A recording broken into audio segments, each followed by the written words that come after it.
Sud Radio, la Minute du Coach. Bonjour Fabien. Bonjour Pablo. Heureux de te retrouver. Et moi donc. Comment se sont passées tes vacances, tes congés? Est-ce que tu as pu te déconnecter? Pablo, je vais te faire une confidence. Je suis toujours déjà en vacances. Toute l'année, je suis en vacances parce que je ne fais... Tu ne travailles pas, toi? Non, je ne fais que ce que j'aime. Je joue au tennis et je profite de mon travail qui me passionne, qui n'est donc plus un travail. Est-ce que tu habites l'instant présent, toi? Ah. On entend souvent qu'il faut vivre Oui. l'instant présent. Mais est-ce vraiment possible ou même souhaitable dans toutes les situations? Ah bien, je vais te donner ma réponse à valider ou invalider.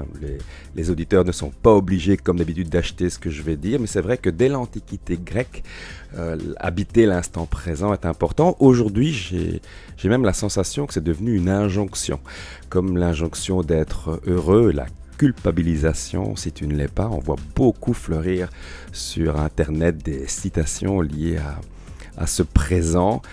Bon, j'avoue, je suis parfois amusé de voir les internautes qui citent abondamment et qui peut-être s'imaginent être philosophes, Mais il y en a certains qui le sont quand même, à leur façon. Oh, être philosophe, c'est peut-être un peu plus que ça, un peu plus épais et un peu plus profond que ça. Mais soit, là n'est plus la question. Habiter l'instant présent, moi j'aime bien décortiquer les expressions qui finissent par être dites sans plus jamais qu'on les remette en question, sans plus jamais qu'on se dise mais au fait ça renvoie à quoi? Et il y a quelque temps, je pose à des clients en formation, il y avait 12 ou 13 personnes, je leur dis mais au fait, vous nous dites qu'il faut vivre l'instant présent, qu'est-ce que ça veut dire?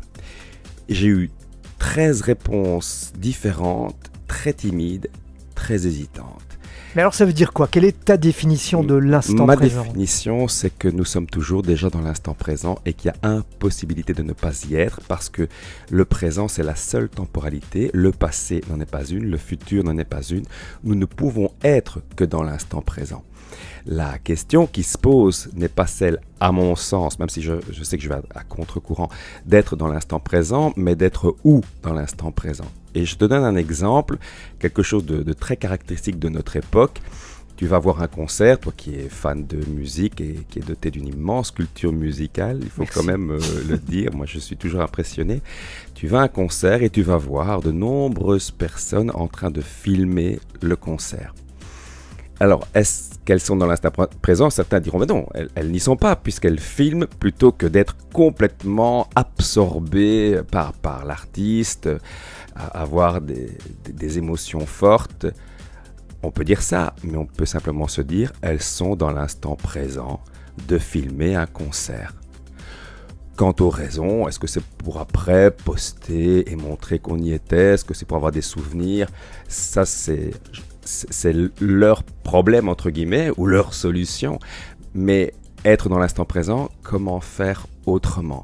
Ce que je propose aux auditeurs, c'est de décider dans quel instant présent ils souhaitent être. Et si on reprend cet exemple du concert, est-ce que vous voulez être celui qui filme le concert ou celui qui est pleinement dans le concert, en connexion avec l'artiste? Mais quoi qu'il en soit, vous serez toujours dans l'instant présent. Bon, voilà avec les aigles.